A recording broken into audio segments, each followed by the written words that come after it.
자, 교과서 풀 건데 우리가 이제 회전체 오늘 들어갈 차례잖아요. 근데 회전체 들어가기 전에 이때 동안 배웠던 평면도형 중에서도 특히 다각형 그리고 입체도형 중에서는 다면체에 대해서 비교를 해보고 좀 정리를 하고, 이게 여기 파트가 계속해서 공식 외워야 될 게 많고 이제 개념들이 왔다 갔다 그러니까 헷갈리는 부분들이 많잖아요. 그래서 계속 너네가 점검을 하고 공식을 다시 한번 상기시키고 하는 작업이 굉장히 중요해요. 자, 그래서 일단은 교과서 같은 경우에는 회전체가 교과서 214쪽에 있으니까 교과서는 210쪽을 펴놓고 14쪽을 펴놓고 학습지 먼저 정리를 하고 갈게요. 자, 다각형은 우리가 이제 평면도형, 입체도형에 나눴는데 평면도형에서 배운 대표적인 개념이었죠. 다각형이라고 하면 이렇게 여러 개의 선분으로 둘러싸인 평면도형이죠. 맞아요? 이렇게 둘러싸인 평면도형인데, 일단은 이제 다각형을 구성하는 요소라고 하면 일단 여러 개의 선분으로 둘러싸여 있으니까 이 선분을 우리는 뭐라고 했었죠? 변이라고 했었죠. 그리고 이 변과 변이 만나는 요 점을 우리는 꼭지점이라고 했었어요. 그죠? 꼭지점. 그리고 나서 우리 이제 각을 배웠었죠. 이렇게 봤을 때 이렇게 변과 변 사이 이루는 안쪽 각을 우리는 그 꼭지점의 내각이라고 했었고, 그 변을 연장선으로 그었을 때 연장선과 이웃하는 변이 이루는 각을 우리는 외각이라고 했었어요. 그렇죠? 맞아요? 자, 우리가 다각형에 관한 여러 가지 성질을 배웠었는데 제일 첫 번째가 뭐야? 그거 하기 전에 다각형에 이름을 붙일 때 이 다각형은 지금 몇 각형이야? 오각형이죠. 오각형. 왜 오각형이에요? 선분의 개수가 5개이기 때문에, 변의 개수가 5개이기 때문에 오각형이죠. 변의 개수에 따라서 우리는 다각형에 이름을 붙여줬는데, 그러면 n각형, 즉 변의 개수가 n개인 다각형의 여러 가지 성질을 한번 정리를 할 건데, 제일 첫 번째 배웠던 게 n각형의 대각선의 개수야. 대각선의 개수. n각형의 대각선의 개수. 공식이 뭐였지? n각형의 대각선의 개수는 n 곱하기 자기 자신 제외하고 이웃하는 2점 제외한 n-3을 곱한 뒤에, 그쵸? 2로 나눠준 거였죠? 왜냐면 대각선은 중복해서 2번씩 세워지니까요. 두 번째, n각형의 내각의 크기의 합이었지. n각형의 내각의 크기의 합 같은 경우에는 한 꼭지점에서 대각선을 그어서 만들어지는 삼각형의 개수 n-2개죠? 에다가 삼각형의 내각의 합을 곱하면 됐었죠. 자, 착각하는 친구들이 있는데 얘들아, n각형과 정-n각형은 달라요. 그래서 여기서 확장해서 특히 정-n각형의 한 내각의 크기, 그러니까 한 내각의 크기는 그냥 일반적인 n각형에선 구할 수 없어. 각의 크기가 다 똑같지 않기 때문에. 그쵸? 근데 정-n각형은 내각의 크기 다 같지. 내각의 크기 다 같으니까 한 내각의 크기를 n각형의 내각의 크기의 합에서 n개만큼 나눠주면 되겠죠. 맞아요? 그 다음에 세 번째는 내각이 나왔으면 당연히 n각형의 뭐가 나오겠어? 외각의 크기 합이 나오겠지. 외각의 크기 합이 얼마예요? 360도였지? 우리 이거 서술하는 방법 배웠었지? 그죠? 마찬가지로 좀 특별한 케이스 중에서 정-n각형, n각형의 외각의 한 외각의 크기는 어떻게 돼요? 전체 외각의 크기 합에서 n으로 나눈 거죠. 얘들아, 요 공식은 언제만 내가 그때 너네 이제 점검 한번 시켰었잖아. 근데 요 공식을 쓴 애들이 많은데 요 공식은 정-n각형일 때만 쓸 수 있는 거야. 그죠? 조심해야 돼. 됐어요? 자, 그 다음에 입체도형 와서 배운 게 바로 다면체인데, 다면체는 다각형으로 이루어져 있죠. 정확히 말하면 다각형인 면으로 둘러싸인 입체도형을 우리는 다면체라고 했었어요. 맞아요? 자, 지금 선생님이 그리고 있는 이 입체도형은 면이 총 몇 개예요? 6개지. 그래서 우리는 얘의 이름을 육면체라고 했었어. 그쵸?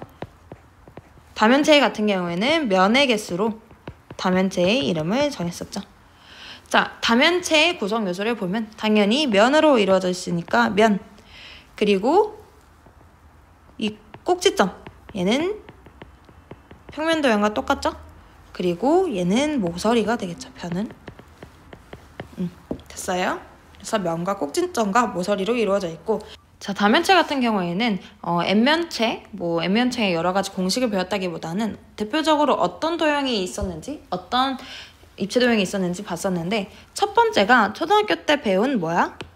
각기둥 있죠? 두 번째가 얘도 초등학교 때 배웠던 각뿔이었죠? 세 번째가 뭐였어요?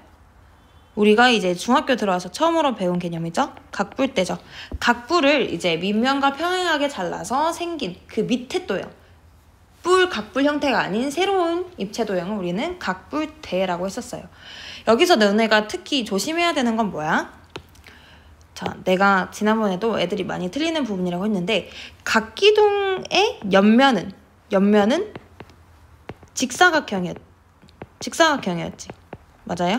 사각기둥이든 오각기둥이든 육각기둥이든 다 옆면이 직사각형이었죠. 각뿔은 옆면이 뭐야? 그쵸? 이등변 삼각형이 아닌 그냥 삼각형이었지. 각뿔대는 그렇지, 사다리꼴이었죠. 자, 이렇게 다면체 하고 나서 우리는 정다면체 봤었어. 다면체 중에서도 특히 정다면체 봤었죠.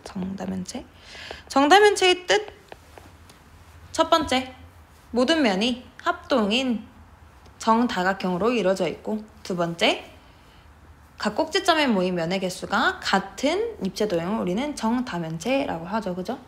맞죠? 자, 근데 이 정다면체는 정다각형이랑 달리 5개밖에 없었어. 그쵸? 그 이유를 설명하는 방법은 할 수 있어야 돼요. 왜냐면 한 꼭지점에 모인 면의 개수의 내각의 크기의 합이 360도보다 작아야 되고, 그죠? 그 다음에 두 번째는 입체 도형이 만들어지려면 한 꼭지점에 모인 면의 개수가 적어도 3개 이상이어야 되기 때문에 정다면체는 만들어질 수 있는 가능성이 5개밖에 안 되고, 특히 이 5개의 면의 개수를 봤더니 정사면체, 6면체, 8면체, 12면체, 20면체가 있더라. 이렇게 정리가 잘 되어 있어야 되고, 각각의 정다면체에 대해서 면의 개수는 몇 개인지, 꼭지점의 개수는 몇 개인지, 모서리의 개수는 몇 개인지 정리할 수 있어야 돼요. 정다면체랑 정다각형이랑 같이 비교는 하는데, 말로 설명하자면 정다각형은 평면 도형이고 정다면체는 입체 도형이고, 정다각형의 뜻은 얘도 2가지 조건을 만족해야 되지. 첫 번째는 모든 내각의 크기의 합이 같고, 그 다음에 두 번째는 모든 변의 길이가 같아야겠죠. 자, 그러면 이 다면체와 회전체를 한번 비교를 할 건데, 자, 하기 전에 일단은 자, 다면체 중에 대표적인 케이스가 각기둥이 있었고, 각뿔이 있었고, 세 번째는 각뿔대가 있었지. 비슷하게 회전체에도 이런 것들이 있어. 원기둥,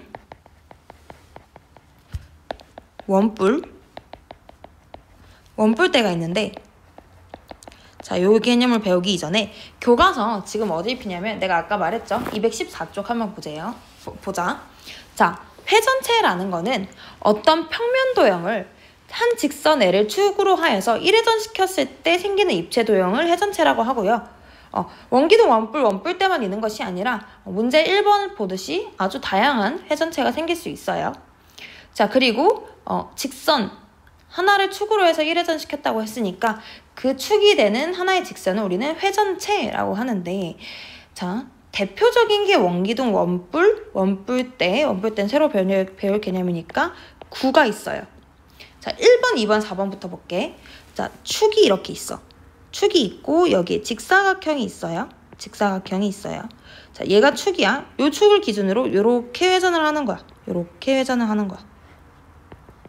요렇게 회전하면 얘가 요렇게 돌아가면서 계속 돌면서 요런 원기둥을 만드는 거예요. 됐어요? 자, 마찬가지야. 원뿔은 그러면 어떤 평면 도형을 회전시킨 걸까? 그렇지.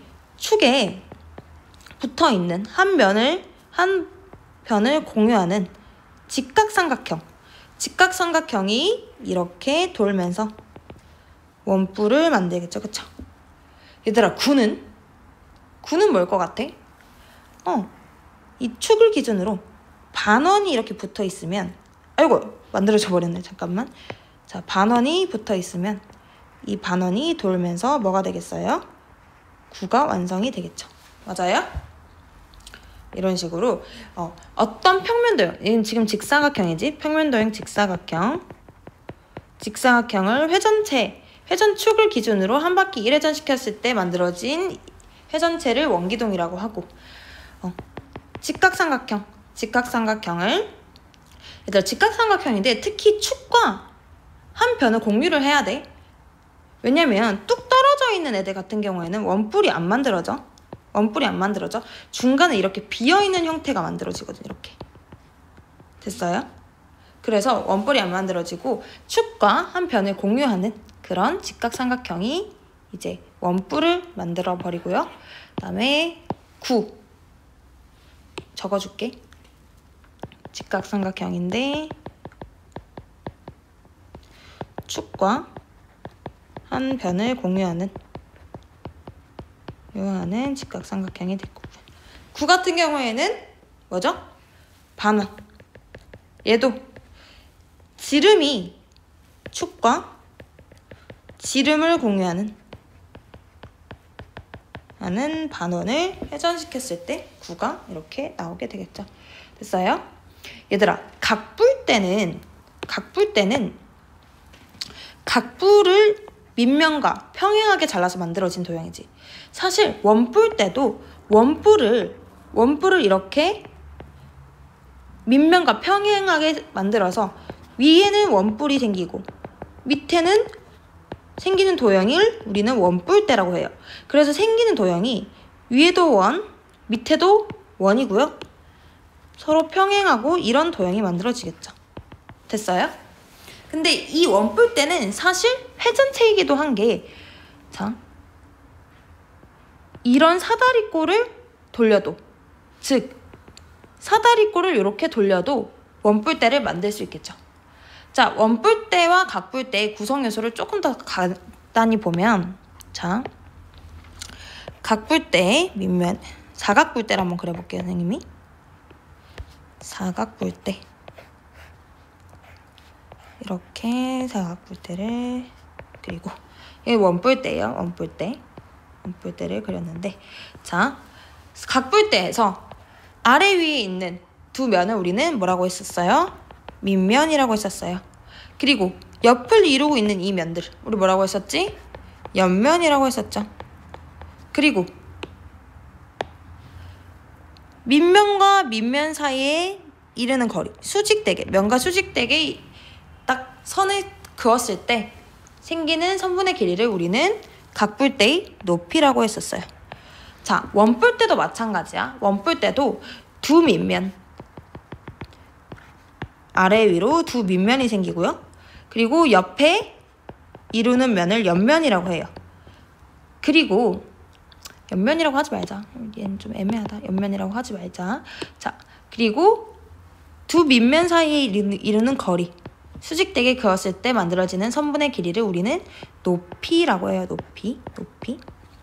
그 다음에 원뿔대에서 각뿔대에 없는 특별한 개념이 있는데 그게 바로 모선. 요 길이. 얘들아, 얘는 항상 이 길이가 똑같아.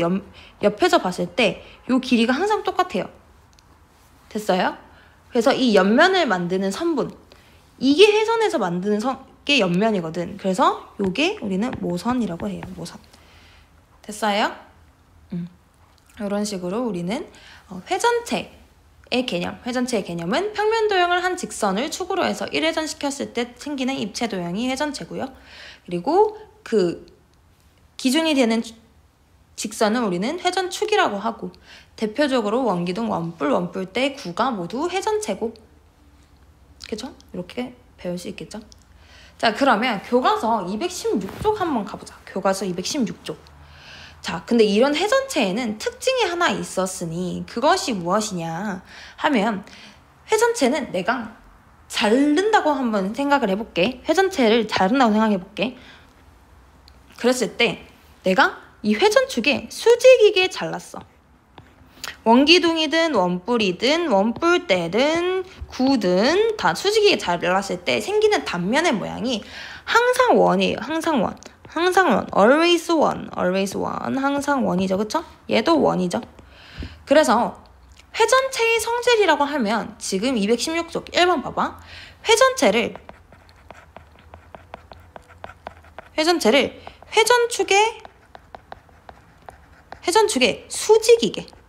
수직인 평면으로 자른 당면은 지금 수직으로 잘라야 돼. 항상 회전축의 수직 조금만 엇나가도 안 돼. 자, 수직인 평면으로 자른 단면의 경계는 바로 항상 원이다. 그죠? 두 번째는 자, 잘 들어야 돼 얘들아. 두 번째는 회전축을 포함을 하는데요. 포함하면서 이렇게 자르는 거야. 자, 이렇게 자르는 거야. 이해돼? 포함하게 자르면 항상 이렇게 되겠지. 이렇게 자르는 거야. 이렇게. 이해돼? 그러면 얘들아, 생기는 단면이 보면 이런 거야. 그러니까 내가 원래 돌리고자 하는 이 평면 도형이 이거야. 그러면 얘가 180도 돌려서 여기 딱 와 있는 거야. 맞아? 얘도 원래 돌리고자 하는 직각삼각형이 얘인데 180도만큼 돌아와서 딱 반대편에 있어서 이렇게 되겠지. 얘도 마찬가지야. 원래 돌리고자 하는 사다리꼴이 얘인데 딱 180도만큼 돌아서 반대편에 딱 서 있겠죠. 이렇게. 얘도 마찬가지지. 돌리고자 하는 애가 반원인데 반원이 딱 180도 돌아서 여기에 딱 달라붙겠죠. 자, 그래서 회전축을 포함하게 회전축을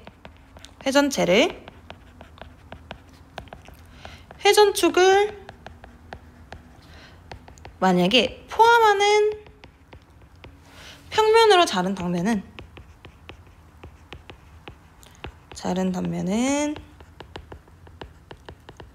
모두 합동일 수밖에 없어. 왜냐면 항상 이 형태거든. 내가 돌리고자 하는 이 평면 도형이 옆에 딱 붙은 형태. 항상 그래서 합동이고요.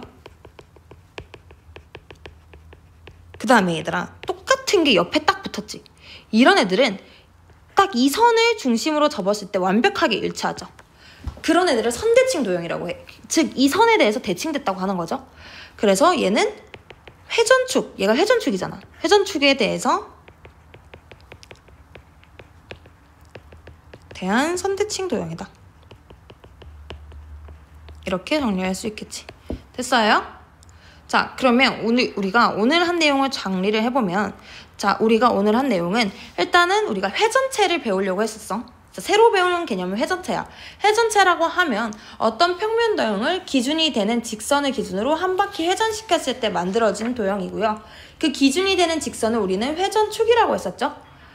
그 회전체를 이제 우리가 비교하기 위해서 회전체랑 다면체를 비교했었고, 그 와중에 이제 기둥, 뿔대를 배웠고, 그리고 다각형이랑 이제 복습하는 겸해서 다각형과 다면체를 배웠어요. 그죠?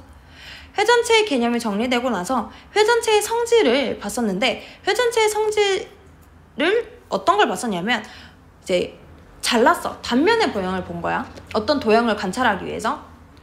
회전체를 관찰하기 위해서 회전체의 단면을 본 건데, 축에 수직이게 잘랐을 때 생기는 단면의 모양은 어떤 회전체든 상관없어. 어떤 평면 도형을 돌려서 만든 회전체든 상관없이 항상 원이고, 회전체를 포함하는 평면으로 자른 당면은 항상 합동이야. 어떻게 자르든지, 어떤 방향에서 자르든지 항상 합동이고, 그 이유는 내가 돌리고자 한 평면 도형의 2배 된 형태, 옆에 딱 붙은 형태지. 그 도형이 회전축을 기준으로 항상 선대칭 도형인 거예요. 그죠? 개념 자체는 어렵지 않아. 그러니까 이거를 선생님이 이제 제스처를 보여주면서 설명하면 조금 더 이해가 편할 텐데, 말로만 전달을 하니까 조금 아쉬운 부분이 있는데, 지금 교과서 이제 216쪽에 문제 4번 한번 볼 거야. 문제 4번. 자, 오른쪽 그림은 어떤 회전체를 회전축의 수직인 평면으로 자른 단면과 회전축을 포함하는 평면으로 자른 단면을 각각 그린 것이다. 이 회전체를 그리고 밑면의 반지름의 길이와 높이를 각각 말하시오. 얘들아, 단면이 원이잖아? 그러면 항상 얘는 회전체에 뭐하게? 아니, 회전축에 수직되게, 회전축을 수직인 평면으로 자른 단면이야. 자, 그 다음에 원이 아닌 다른 거 있지. 물론 원이일 수도 있지만 얘는 지금 원이 아니면 항상 회전축을 포함하는 평면으로 자른 단면이라고 보면 되는데, 이런 형태야. 자, 얘는 선대칭 도형이라고 그랬지. 그러니까 즉 다르게 생각하면 이 선대칭 도형이 그 회전축의 선대칭이기 때문에 회전축이 이렇게 있단 말이지. 즉 내가 돌리고자 하는 도형 형태가 얘인 거예요. 얘를 돌린 거야. 맞아요? 즉 회전축이 이렇게 있을 때 4cm, 10cm인 얘를 돌렸다고 생각하면 돼. 그러면 원래의 회전체를 그려보면 밑면은 원이고 이렇게 원기둥 형태가 되겠죠. 얘가 4cm니까 밑면의 반지름의 길이는 4cm고 높이는 10cm인 뭐가 되겠어? 원기둥이 되겠죠. 됐어요? 이렇게 해서 정리를 하면 될 것 같아요.